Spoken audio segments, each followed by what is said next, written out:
روند دیپلماسی در ارتباط با موضوع برجام و مذاکرات رفع تحریم ها کما فی السابق باز هست و در این زمینه هنوز مسیر دیپلماتیک طبیعتاً پویایی خودش رو داره، اما همونطور که عرض کردم طبیعی است تحت تأثیر تحولات منطقه این پویایی ها و در واقع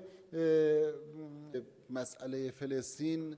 مجدداً با مسئله فلسطین و تحولات مرتبط با جنگ ظالمانه و تجاوزکارانه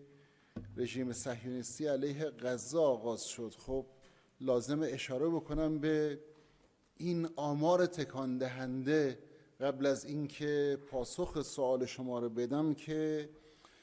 حائز اهمیت هست. 67 کشورها در نشست‌های مختلف دیدگاه‌ها و مواضع خودشون رو در ارتباط با موضوعات مهم و قابل توجه در حوزه منطقه‌ای و یا بین المللی بیان می‌کنند. اون چه که مسلم هست